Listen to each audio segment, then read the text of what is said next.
সিদ্দিকা রাদিয়াল্লাহু তাআলা আনহার ঘর থেকে বের হয়ে মসজিদে নববীর ভিতরে গিয়ে ঢুকে দেখতেছেন সাহাবী আবু বকর দাঁড়ায়া দাঁড়ায়া নামাজ পড়তেছেন আর কান্না করতেছেন। নামাজ শেষে বিশ্বনবী রাহমাতুল লিল আলামিন সাহাবী আবু বকরকে ডাক দেয়া বলতেছেন, হে সাহাবী আমার, তুমি এত রাতে গুনগুন করে মসজিদে নববীর ভিতরে কি জন্য কান্না করতেছ? তখন আবু বকর সাহাবী ডাক দেয়া বলতেছেন, হে পয়গম্বর, আমি নামাজের ভিতরে একটা আয়াত তেলাওয়াত করতেছিলাম, এই আয়াতটা তেলাওয়াত করে করে আমি কান্না করতেছি। আয়াতটা হলো, ইন্নাল্লাহা আশতারা মিনাল মুমিনিনা আনফুসাহুম ওয়া আমওয়ালাহুম বিআন্না লাহুমুল জান্নাহ, নিশ্চয় আল্লাহ তাআলা মুমিনের জান আর মাল কিনে নিয়েছেন, জান্নাত বিনিময় দিয়েছেন। এই আয়াতটা পড়ে পড়ে আমি কান্না করতেছি। তখন আল্লাহ রাসূল বলতেছেন যে এটা তো ভালো সুসংবাদ যে আল্লাহ জান আর মাল কিনে আপনাকে হাদিয়া দিয়েছেন জান্নাত, এটা তো সুসংবাদ, তাহলে কান্নার কি আছে?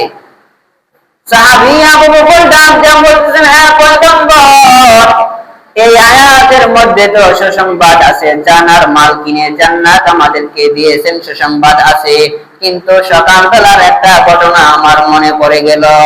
সকালবেলা আমার দোকানের পুরাতন একজন কাস্টমার মহিলা এসে বলতেছেন, হে দোকানদার আবু বকর, আপনার দোকান থেকে আমি দীর্ঘদিন পূর্বে একটা কাপড় কিনে নিয়েছিলাম, এই কাপড়টা আজকে আপনি ফেরত রাখেন, আপনার কাপড়টা আমার পছন্দ হয় নাই। অনেকদিন আগে আমার দোকান থেকে একটা কাপড় কিনে নিয়েছিল, আর আজকে এসে বলতেছেন যে আবু বকর কাপড়টা ফেরত নেন, কাপড়টা আমার পছন্দ হয় নাই। আমি তার কাপড়টা ফেরত নিলাম, অথচ বেচা কেনা অনেক আগে হয়েছিল। এখন কি এরকম দোকানদার আছে যে অনেকদিন আগের কাপড় ফেরত নিবে? ব্যবসা করা সুন্নাত, ব্যবসা করার মধ্যে সওয়াব আছে, যদি তরিকা হয় আল্লাহর রাসূলের তরিকা, সাহাবায়ে কেরামদের তরিকা। আত-তাজিরু সুদুকুল আমিন মা'আন নাবিয়্যিন ওয়াস সিদ্দিকিন ওয়াশ শুহাদা। আল্লাহর রাসূল বলতেছেন, সত্য ব্যবসায়ী যারা, তাদের হাসর নাসর হবে নবীদের সাথে, সিদ্দিকিনদের সাথে, শহীদদের সাথে। বলেন সুবহানাল্লাহ। আবু বকর সাহাবী বলতেছেন, অনেকদিন আগের পুরাতন কাস্টমার এসে বলতেছেন যে আপনার কাপড়টা আমার পছন্দ হয় নাই, কাপড়ের মধ্যে সমস্যা আছে, আপনি কাপড়টা ফেরত নেন। তার কাপড়টা আমি ফেরত নিয়ে তাকে তার টাকা ফেরত দিয়ে দিলাম। আমি নামাজের মধ্যে দাঁড়ায়া এই আয়াতটা তেলাওয়াত করে আমি কান্না করতেছি। এই আয়াতের মধ্যে আল্লাহ বেচা কেনার কথা বলতেছেন যে আমার জান আর আমার মাল আল্লাহ কিনে নিয়েছেন, বিনিময় জান্নাত দিয়েছেন। আমার আয়াতটা পড়ে আমার ভিতরে এখন নামাজের মধ্যে বই চালতেছেন। হাসরের ময়দানে যেদিন আপন বলতে কাউকে পাবো না, যেদিন সমস্ত নবীরাও ইয়া নাফসি বলবে, যেদিন আল্লাহ পাক রব্বুল আলামিন সমস্ত বান্দা বান্দীদের হিসাব নিতে থাকবেন, সেই কঠিন দিনে যদি আল্লাহ পাক রব্বুল আলামিন আমাকে ডাক দিয়ে বলেন, হে আবু বকর, তোমাকে আমি জান্নাত দিলাম, তোমার থেকে আমি জানমাল কিনে নিয়েছিলাম, হে আবু বকর, আবার তোমার কাছে জানটাও আমি আমানত রাখলাম, তোমার কাছে মালটাও আমি আমানত রাখলাম। হে আবু বকর, তুমি বলো, তোমার জানটা যে তোমার কাছে আমানত রাখলাম, আমানতের কি পরিমাণ তুমি খেয়াল রেখেছ? তোমার কাছে যে মালটা আমি আমানত রাখলাম, কি পরিমাণ তুমি মালটাকে খেয়াল করেছ? হে আবু বকর, তোমাকে আমি যে নামাজের কথা, আলহামদুলিল্লাহিল্লাযী হাদানা লিল-ইসলাম আল্লাযী নাযালাল কুরআন হুদাল লিন-নাসি ওয়া বায়িনাতিন মিনাল হুদা ওয়াল ফুরকান ওয়া খালাকাল ইনসানা ওয়া কাররাম ওয়া আল্লামাহু মিনাল বায়ানি মা লাম ইয়ালাম ফাসুবহানাল্লাযী লা ইহসা ইমতিনানুহু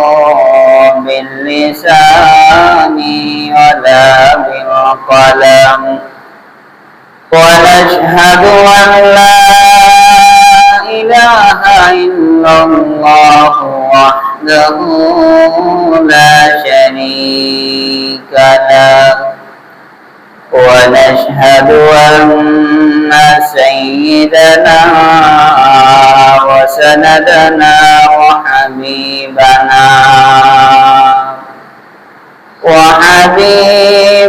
ربنا وطبيبنا وطبيب قلوبنا ومولانا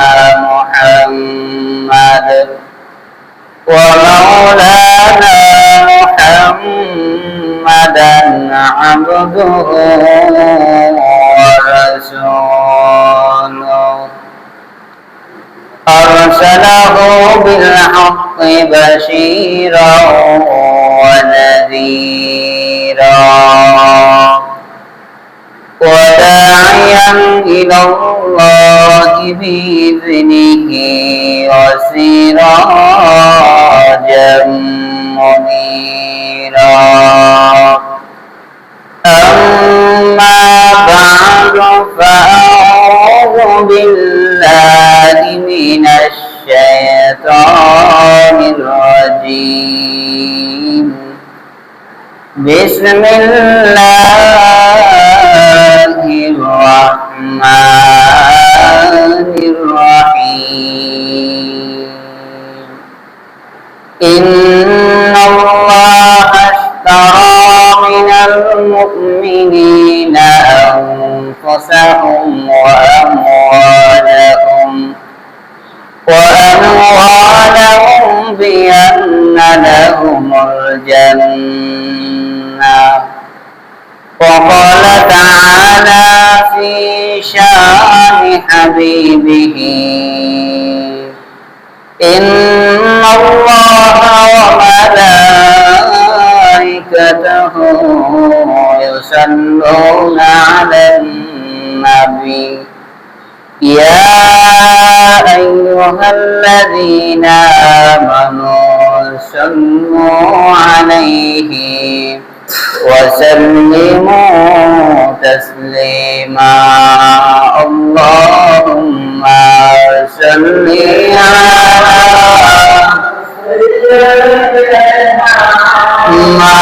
مولانا محمد وعلى سيدنا مولانا محمد কবে জানি ডাকাশিবে এই বাড়ি ঘর সারিতে কবে জানি ডাকাশিবে এই বাড়ি ঘর সারিতে আপন পোশাক খুলে খুলে সাদা কাফন করিতে আল্লাহুম্মা সাল্লি আলা সাইয়্যিদিনা লানা মুহাম্মাদ ওয়া আলা سيدنا مولانا محمد মহান আল্লাহ পাক রব্বুল আলামিনের দরবারে লাখ কোটি শুকর যে মহান রব্বুল আলামিন আমাদেরকে দুনিয়াবি বিভিন্ন কর্ম ব্যস্ততা থেকে অবসর করে শুক্রবার দিন ফজিলতের দিন গুরুত্বপূর্ণ সময়ে পৃথিবীর শ্রেষ্ঠ জায়গা মসজিদে আসার মতো বসার মতো এবং কোরআন সুন্নাহর আলোকে কিছু কথা শোনার মতো সুস্থতার সাথে আমাদেরকে তৌফিক দান করেছেন। আমরা খুশি হয়ে অন্তর থেকে ঈমানের আওয়াজে বলি আলহামদুলিল্লাহ। আমরা দু চোখে যা কিছু দেখতেছি সব নিয়ামত কার? আল্লাহ পাক রব্বুল আলামিনের। সমস্ত নিয়ামত আল্লাহ পাক রব্বুল আলামিন তার মুমিন বান্দাদেরকেও দিয়েছেন এবং বিধর্মী যারা আল্লাহকে মানে না তাদেরকেও আল্লাহ সমস্ত নিয়ামত দিয়েছেন, ঠিক কিনা? আল্লাহ পাক রব্বুল আলামিন এত নিয়ামত কি জন্য দিয়েছেন? যে আমার নিয়ামত ভোগ করবে, ভোগ করে করে আমার বান্দারা একমাত্র ইবাদত কার করবে? আল্লাহ পাক রব্বুল আলামিনের ইবাদত করবে। আল্লাহ পাক রব্বুল আলামিন মুমিন বান্দাদের সাথে কেনাবেচা করেছেন, ক্রয় বিক্রয়ের কাজ আল্লাহ তাআলা মুমিন বান্দাদের সাথে করেছেন। কাদের সাথে? মুমিন যারা ঈমানদার তাদের সাথে আল্লাহ তাআলা একটা ব্যবসা করেছেন, কেনাবেচা করেছেন। যারা বিধর্মী তাদের সাথে না, যারা ঈমানদার তাদের সাথে আল্লাহ বেচা কেনা করেছেন। কি বেচা কেনা? আল্লাহ পাক রব্বুল আলামিন তার কালামের মধ্যে বলতেছেন, ইন্নাল্লাহা আশতারা মিনাল মুমিনিনা আনফুসাহুম ওয়া আমওয়ালাহুম বিআন্না লাহুমুল জান্নাহ। নিশ্চয়ই আল্লাহ তাআলা তার মুমিন বান্দাদের সাথে কেনাবেচা করেছেন। মুমিন বান্দাদের জান আল্লাহ নিয়েছেন, কিনে জানটা নিয়েছেন, আবার কিনে মালটাও নিয়েছেন। বিনিময় কি দিয়েছেন? আল্লাহ বলেন, আমি জান আর মাল নিয়ে মুমিন বান্দাদেরকে দিলাম। বিআন্না লাহুমুল জান্নাহ, আমি মুমিন বান্দাদের জান আর মাল কিনেছি, বিনিময় দিলাম জান্নাত। বলেন সুবহানাল্লাহ। আল্লাহ আমাদের জান আর মাল কিনে নিয়েছেন, বিনিময় কি দিতেছেন? জান্নাত দিতেছেন। তাহলে আমরা দেখতেছি যে জানটাও আমাদের কাছে, মালটাও আমাদের কাছে। তাহলে আল্লাহ কিভাবে কেনাবেচা করলেন? প্রশ্ন, যে জানটাও আমার কাছে আছে, মালটাও আমার কাছে আছে, তাহলে আল্লাহ কিভাবে জান কিনে নিয়েছেন, মাল কিভাবে কিনে নিয়েছেন? এর উদাহরণ হলো যে আমরা যখন দোকান থেকে কোনো কিছু কিনি, কোনো কিছু কেনার পরে দোকানের মধ্যে আবার রেখে দিই, যে অল্প কিছুক্ষণ পরে আপনার দোকান থেকে এই জিনিসটা নিতেছি, আপনার দোকানের মধ্যে আমানত রাখেন, টাকা পয়সা দিয়ে এইভাবে আমরা দোকানদারের কাছে আবার মালটা রেখে দিই। কিছুক্ষণ পরে এসে আবার ওই মালটা দোকানদারের কাছে চাই যে আমি যে মালটা কিনেছিলাম এই মালটা আমাকে ফেরত দাও। ঠিক যেমন এভাবে আল্লাহ পাক রব্বুল আলামিন আমাদের কাছে জান এবং মাল কিনে নিয়েছেন, বিনিময় জান্নাত দিয়েছেন। যে জানটা আর মালটা আমি আমার মুমিন বান্দাদের কাছে আমানত রেখেছি। বলেন সুবহানাল্লাহ। হ্যাঁ মুমিন বান্দারা, আমি তোমাদের জান আর মাল কিনে নিয়েছি, বিনিময় জান্নাত। বেচা কেনার কাজ হয়ে গেছে। ও আমার মুমিন বান্দারা, ইচ্ছা করলেই তোমার মন গড়া মতে তোমার জান ব্যবহার করতে পারবা না। তুমি ইচ্ছা করলেই তোমার মন গড়া মতে তোমার মান করতে পারবা না। কারণ তোমার জানটাও আমি কিনে নিয়েছি, তোমার মালটাও আমি কিনে নিয়েছি, স্বাধীনতা তোমার নাই। যে জানটাও কিনে নিয়েছি, মালটাও কিনে নিয়েছি, বিনিময় জান্নাত দিয়েছি। অতএব জানটা তোমার ইচ্ছা মতো খরচ করতে পারবা না, মালটা তোমার ইচ্ছা মতো খরচ করতে পারবা না, কারণ আমি আল্লাহ এগুলো কিনে নিয়েছি। তাহলে আমাদের জান কে দিয়েছেন? কথা বলেন, জান কে দিয়েছেন? আল্লাহ দিয়েছেন। আবার মাল কে দিয়েছেন? আল্লাহ নিজেই জান দিয়েছেন, নিজেই মাল দিয়েছেন। তাহলে যিনি জানেরও মালিক, যিনি মালেরও মালিক, তিনি আবার কিভাবে কিনে? যে জানটা তো আল্লাহ নিজেই দিয়েছেন, মালটা নিজেই দিয়েছেন, তাহলে আল্লাহ কিভাবে আবার কিনতেছেন? এর উদাহরণ হলো, আমরা যখন ছোট বাচ্চাদেরকে দোকান থেকে খাবারের কোনো কিছু কিনে দিই, কিনে দেওয়ার সময় মালিক কে ছিলাম? আমি নিজেই মালিক ছিলাম। আমার টাকা দিয়ে আমি ছোট বাচ্চাকে কিনে দিয়েছি, মালিক আমি। তার হাতে যখন ওই মালটা চলে যায়, দ্বিতীয়বার যখন তার কাছে চাই যে আমাকে একটা দাও, দুইটা দাও, তখন ওই বাচ্চাটা দিতে চাই না। তখন বাচ্চাকে যদি বলি যে তোমাকে 5টা টাকা দেব, তুমি আমাকে একটা জিনিস দাও, তখন বাচ্চাটা দিতেছে। কিসের কারণে দিতেছে? টাকার কারণে দিতেছে। অথচ ওই মালটার মালিক কিন্তু বাচ্চা ছিল না, এই দোকানের মালটার মালিক ছিল যে কিনে দিয়েছে সে। এখন দ্বিতীয়বার বাচ্চার কাছ থেকে টাকা দিয়ে কেন কিনতেছে? এটা মহব্বত, বলেন সুবহানাল্লাহ।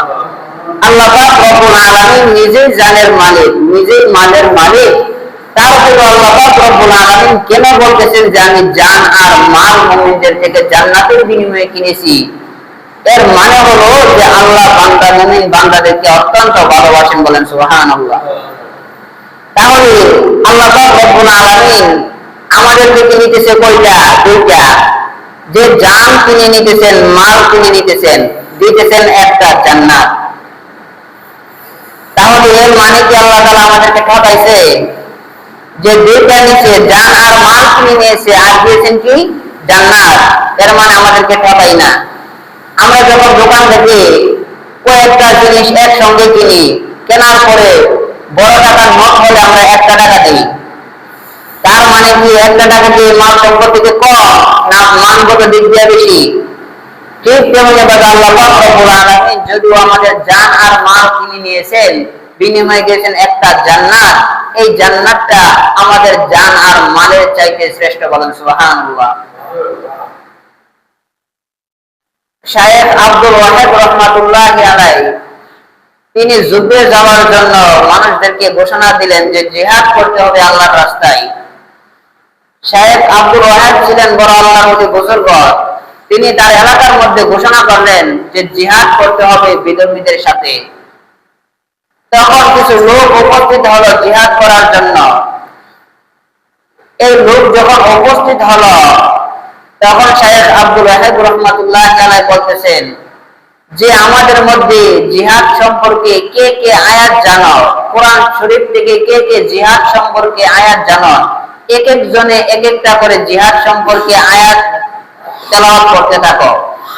তখন এক একজন জিহাদের ফজিলত নিয়ে, জিহাদের হুকুম নিয়ে এক একজনে এক এক আয়াত তেলাওয়াত করতেছেন। একজনে তেলাওয়াত করতেছেন ইন্নাল্লাহা আশতারা মিনাল মুমিনিনা আনফুসাহুম ওয়া আমওয়ালাহুম বিআন্না লাহুমুল জান্নাহ। নিশ্চয় আল্লাহ তাআলা মুমিন বান্দাদের জান আর মাল কিনে নিয়েছেন, বিনিময় দিয়েছেন জান্নাত। এই আয়াতটা তেলাওয়াত করার পরে উপস্থিত লোকদের মধ্যে একটা ছোট বাচ্চা ছিল, এতিম বাচ্চা, 17 বছর বয়স। এই আয়াতটা শোনার পরে সে বাড়িতে দৌড়াইয়া গেল। বাড়িতে গিয়ে ডাক দিয়া বলতেছেন, হে আমার মা, কিছুদিন পূর্বে আমার বাবা আমাকে রেখে দুনিয়া থেকে চলে গেল। আমার বাবা আর অনেক মাল সম্পদ আমার জন্য রেখে চলে গেলেন। হে মা, শায়েখ আব্দুল ওয়াহিদ রাহমাতুল্লাহি আলাইহি আমাদেরকে জিহাদ করার জন্য ডেকেছেন। ওইখানে গিয়া শুনলাম একজনে তেলাওয়াত করেছেন আল্লাহ তাআলা মুমিনের জান আর মাল কিনে নিয়েছেন। মুমিন বান্দা যদি জান আর মালটা আল্লাহর রাস্তায় সঠিকভাবে খরচ করতে পারে, তাহলে আল্লাহ তাআলা তাকে জান্নাত দিবেন। হে আমার মা, আমি আমার বাবার যত মাল সম্পদ আছে, সমস্ত মাল সম্পদ গুলো আল্লাহর রাস্তায় এতিম অসহায়দের মাঝে বিতরণ করে দিব, বলেন সুবহানাল্লাহ। তখন মা ডাক দিয়া বলেন, হে সন্তান আমার, যাও যাও, তুমি তোমার বাবার যত সম্পদ আছে সব আল্লাহর রাস্তায় খরচ করে দাও। তখন এই বাচ্চাটা তার বাবার রেখে যাওয়া সমস্ত সম্পদ আল্লাহর রাস্তায় খরচ করে দিলেন। মালের কাজ শেষ, এখন বাকি আছে তার জান। আবার গেলেন উপস্থিত লোকদের মধ্যে গিয়া বলতেছেন, হে শায়েখ আব্দুল ওয়াহিদ,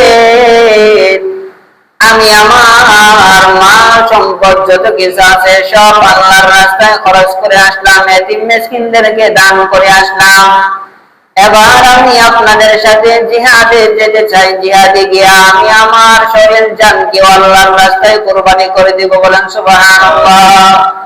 তখন উপস্থিত লোকেরা বলতেছে যে আমরা সবাই বয়স্ক শক্তিশালী লোক, আর আমাদের মধ্যে ছোট একটা বাচ্চা 17 বছর বয়সের, সে কিভাবে জিহাদে যাইবে? তখন শায়েখ আব্দুল ওয়াহিদ বলতেছেন, হে ছোট বাচ্চা, তুমি ছোট মানুষ, জিহাদের মধ্যে যেতে হলে শক্তি সামর্থ্যের প্রয়োজন আছে, সাহসিকতার প্রয়োজন আছে, তুমি ছোট ছেলে যাইতে পারবা না। তখন এই ছোট বাচ্চাটা বলতেছেন যে না, আমি যদিও ছোট বাচ্চা কিন্তু আমার দিলে বড় সাহস, আমি আমার সমস্ত মাল আল্লাহর রাস্তায় খরচ করে আসছি, এখন আমি আমার জানটা আল্লাহর রাস্তায় জিহাদের ময়দানে খরচ করে আমি জান্নাতি হব, বলেন সুবহানাল্লাহ। এইভাবে যখন তিনি আগ্রহ নিলেন, মনের আগ্রহ নিয়ে তাদের সাথে জিহাদের পথে রওনা। রাস্তার মধ্যে গিয়ে শেখ আব্দুল ওয়াহিদ রাহমাতুল্লাহ আলাইহি বলতেছেন, হে উপস্থিত লোকেরা, তোমরা তো অনেক দূর থেকে সফর করে আসছো, এবার রাস্তার মধ্যে কিছু সময় বিশ্রাম করো, আরাম করো। যুদ্ধে যেতে হলে আরামের প্রয়োজন আছে, কারণ যুদ্ধের ময়দানে গিয়ে যদি আরাম না করে যাও তাহলে যুদ্ধের ময়দানে শরীর ক্লান্ত হয়ে যাবে, তখন বিধর্মী লোকেরা আমাদের উপরে বিজয়ী হয়ে যাবে। হে আমাদের উপস্থিত লোকেরা, তোমরা এখন একটু আরাম করো। তখন সমস্ত লোকেরা একটু ঘুমাইতেছে, আরাম করতেছেন। 17 বছর বয়সের শিশুটা এবার স্বপ্নে যোগে দেখতেছেন যে তিনি হাঁটতে হাঁটতে একটা বাগানের কিনারে গেছে। বাগানের কাছে গিয়ে দেখতেছে যে বাগানের গেটের মধ্যে অনেক সুন্দরী সুন্দরী নারীরা বাগানের গেট পাহারা দিতেছে। তখন এই বাচ্চাটা, 17 বছরের ছেলেটা যাওয়ার পরে ওই বাগানের গেটের সুন্দরী নারীরা বলতেছেন, দেখো তাকায়া দেখো, আমাদের সামনে আয়নায়ে মারজিয়ার স্বামী উপস্থিত হয়ে গেছে। তখন এই লোকটা মনে মনে বলতেছেন যে আমাকে তুই বলতেছে আয়নায়ে মারজিয়ার স্বামী, তাহলে আয়নায়ে মারজিয়া কোথায়? আমি কার স্বামী? কার কথা বলতেছেন? তখন তারা বলতেছে যে আপনি আয়নায়ে মারজিয়ার স্বামী, আপনি আয়নায়ে মারজিয়াকে যদি পেতে চান, আয়নায়ে মারজিয়া হলো জান্নাতের একটা হুর, তাকে যদি পেতে চান তাহলে আরেকটু সামনে অগ্রসর হতে হবে। তখন তিনি আরেকটু সামনে অগ্রসর হলেন। সামনে গিয়ে দেখতেছে আরেকটা গেট। সেই গেটের মধ্যে আগে যেই নারীদেরকে দেখে গিয়েছেন সেই নারীদের চেয়ে আরো সুন্দরী সুন্দরী নারীরা গেট পাহারা দিতেছে। তখন তিনি ভাবতেছেন যে এখানে মনে হয় জান্নাতের হুর আয়নায়ে মারজিয়া আছে, যার কথা আমাকে বলা হইতেছে। তখন তারাও বলতেছে যে দেখো আয়নায়ে মারজিয়ার স্বামী এসেছে, সবাই স্বাগতম জানাও, সবাই স্বাগতম জানাইতেছে। এইভাবে তিনি কয়েকটা গেট অতিক্রম হইতেছেন আর নারীদের হুরদের সৌন্দর্য বাড়তেছেন বাড়তেছেন, বলুন সুবহানাল্লাহ। এক পর্যায়ে তিনি ওই আয়নায়ে মারজিয়া যে ঘরের মধ্যে জান্নাতের মধ্যে আছে সেই দরজার মধ্যে উপস্থিত হলেন। উপস্থিত হওয়ার পরে আয়নায়ে মারজিয়া তাকে সালাম জানাইলেন, স্বাগতম জানাইলেন। জানানোর পরে তাকে বলতেছেন, হে স্বামী আমার, আমি হইলাম তোমার জান্নাতের হুর, বলুন সুবহানাল্লাহ। জান্নাতের এক একটা হুর কেমন? বিশ্বনবী রাহমাতুল্লিল আলামিন বলেন, জান্নাতের হুরেরা যদি তাদের একটা চুল আমাদের আকাশের মধ্যে উড়া দিত তাহলে গোটা আকাশের আলো, চন্দ্রের আলো, চাঁদের আলো নিভে যাইতো, বলুন সুবহানাল্লাহ। যদি তাদের এক ফোঁটা থুতু সাগরের মধ্যে ফেলা হতো তাহলে গোটা দুনিয়ার সাগরের পানি মেশকে আম্বরে পরিণত হয়ে যাইতে, বলেন সুবহানাল্লাহ। তখন তিনি বলতেছেন, হে স্বামী আমার, আপনি আমার স্বামী, আমি হলাম আপনার জান্নাতের হুর। হে স্বামী আমার, আমার শরীরে তোমাকে এখন স্পর্শ করতে দেওয়া যাবে না, আমার কাছেও নিকটবর্তী হইতে দেওয়া যাবে না, কারণ তুমি এখন মরার পরে দুনিয়া থেকে আসো নাই, তুমি এখনো জীবিত আছো, দুনিয়াতেই আছো, তুমি স্বপ্ন যুগে দেখতেছো, বলেন সুবহানাল্লাহ। তখন এই লোকটার ঘুম ভাঙার পরে তিনি জিহাদের ময়দানে যাওয়ার জন্য পাগল হয়ে গেলেন। শেখ আব্দুল ওয়াহিদ রাহমাতুল্লাহ আলাইহি বলতেছেন, হুজুর তাড়াতাড়ি আমাদেরকে নিয়ে জিহাদের ময়দানে চলেন। তখন জিহাদের ময়দানে যাওয়ার পরে সবাই ভাবতেছেন যে এই 17 বছর বয়সের লোকটা মনে হয় ছোট বাচ্চা, মনে হয় আমাদের পিছনে পিছনে থাকবে। এখন জিহাদের ময়দানে গিয়ে দেখতেছে যে তিনি পিছনে না, সবার আগে আগে আছেন, বলেন সুবহানাল্লাহ। তখন আগে আগে থেকে তার হাতে 9 জন বিধর্মী হত্যা হয়, বলেন সুবহানাল্লাহ। 9 জন বিধর্মীকে হত্যা করার পরে এক পর্যায়ে তিনি বিধর্মীদের হাতে শহীদ হওয়ার পরে শেখ আব্দুল ওয়াহিদ রাহমাতুল্লাহ আলাইহি উপস্থিত লোকদেরকে ডাক দিয়ে বলেন, হে উপস্থিত লোকেরা, যাকে নিয়ে আমরা টেনশনে ছিলাম, 17 বছরের বাচ্চা মানুষ, সে মনে হয় জিহাদের ময়দান থেকে পেছনে চলে আসবে। এখন তাকায়া দেখো 9 জন বিধর্মীকে সে হত্যা করেছে। নয়জন বিধর্মীকে হত্যা করার পরে শেষ পর্যায়ে তিনিও শহীদ হয়ে গেলেন। হে উপস্থিত লোকেরা, তাকায়া দেখো, তোমরা দুনিয়াতে থাকা অবস্থায় যদি জান্নাতের লোক দেখতে চাও তাহলে এই 17 বছর বাচ্চার দিকে তাকাও। সুবহানাল্লাহ। এই বাচ্চার ভিতরে কেমন আশা ছিল যে জান আর মাল যদি আল্লাহর রাস্তায় দিতে পারি তাহলে বিনিময় কি? জান্নাত।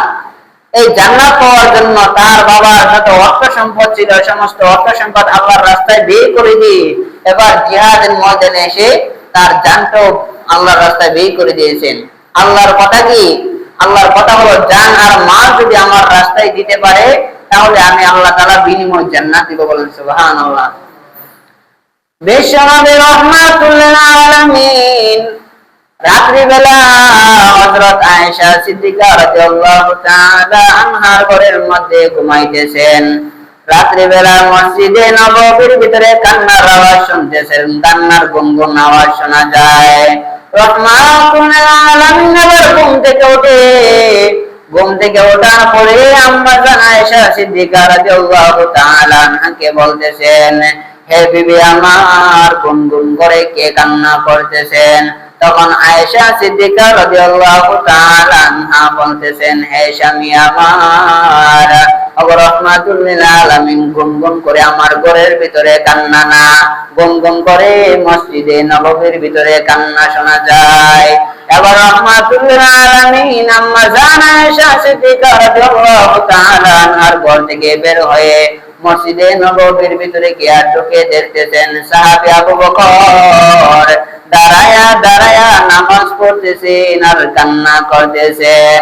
নামাজ শেষে বিশ্বনবী রাহমাতুল লিল আলামিন সাহাবী আবু বকরকে ডাক দেয়া বলতেছেন, হে সাহাবী আমার, তুমি এত রাতে গুনগুন করে মসজিদে নববীর ভিতরে কি জন্য কান্না করতেছ? তখন আবু বকর সাহাবী ডাক দেয়া বলতেছেন, হে পয়গম্বর, আমি নামাজের ভিতরে একটা আয়াত তেলাওয়াত করতেছিলাম, এই আয়াতটা তেলাওয়াত করে করে আমি কান্না করতেছি।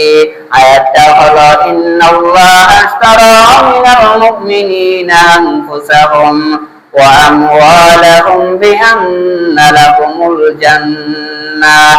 নিশ্চয় আল্লাহ তাআলা মুমিনের জান আর মাল কিনে নিয়েছেন, জান্নাত বিনিময় দিয়েছেন। এই আয়াতটা পড়ে পড়ে আমি কান্না করতেছি। তখন আল্লাহ রাসূল বলতেছেন যে এটা তো ভালো সুসংবাদ যে আল্লাহ জান আর মাল কিনে আপনাকে হাদিয়া দিয়েছেন জান্নাত, এটা তো সুসংবাদ, তাহলে কান্নার কি আছে? সাহাবী আবু বকর ডাক দিয়ে বলতেছেন, হ্যাঁ পয়গম্বর, এই আয়াতের মধ্যে তো সুসংবাদ আছে, জান আর মাল কিনে জান্নাত আমাদেরকে দিয়েছেন, সুসংবাদ আছে। কিন্তু সকালবেলার একটা ঘটনা আমার মনে পড়ে গেল। সকালবেলা আমার দোকানের পুরাতন একজন কাস্টমার মহিলা এসে বলতেছেন, হে দোকানদার আবু বকর, আপনার দোকান থেকে আমি দীর্ঘদিন পূর্বে একটা কাপড় কিনে নিয়েছিলাম, এই কাপড়টা আজকে আপনি ফেরত রাখেন, আপনার কাপড়টা আমার পছন্দ হয় নাই। অনেকদিন আগে আমার দোকান থেকে একটা কাপড় কিনে নিয়েছিল আর আজকে এসে বলতেছেন যে আবু বকর কাপড়টা ফেরত নেন, কাপড়টা আমার পছন্দ হয় নাই। আমি তার কাপড়টা ফেরত নিলাম, অথচ বেচা কেনা অনেক আগে হয়েছিল। এখন কি এরকম দোকানদার আছে যে অনেকদিন আগের কাপড় ফেরত নিবে? ব্যবসা করা সুন্নাত, ব্যবসা করার মধ্যে সওয়াব আছে যদি তরিকা হয় আল্লাহর রাসূলের তরিকা, সাহাবায়ে কেরামদের তরিকা।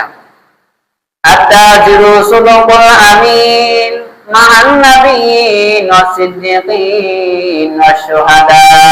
আল্লাহর রাসূল বলতেছেন, সত্য ব্যবসায়ী যারা, তাদের হাসর নাসর হবে নবীদের সাথে, সিদ্দিকিনদের সাথে, শহীদদের সাথে। বলেন সুবহানাল্লাহ।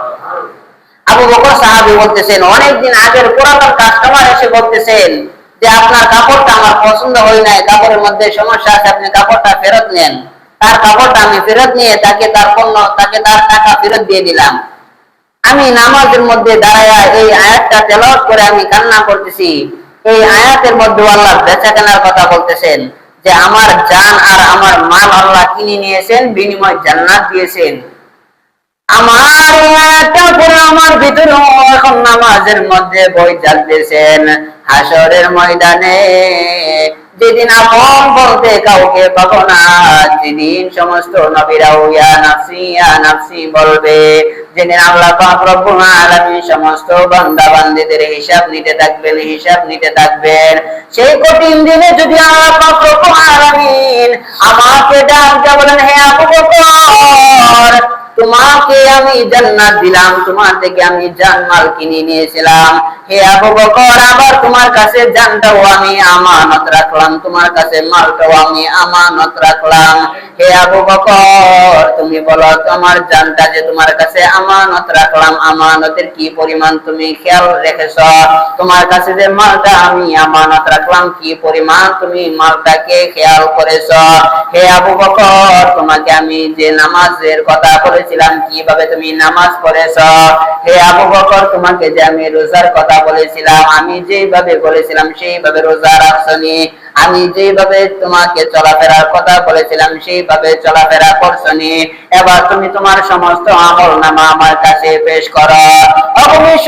বিশ্বনবী রাহমাতুল আলামিন, সেই কঠিন দিনে আমরা যদি আল্লাহর সম্মুখে আমার সমস্ত আমল চাই, তখন যদি আমি আমার সমস্ত আমল আল্লাহর আদালতে পেশ করি, তখন যদি আল্লাহ তাআলা বলেন, হে আবু বকর, তোমার এই সমস্ত ইবাদত আমার পছন্দ হয় নাই, তুমি তোমার ইবাদত নিয়ে চলে যাও।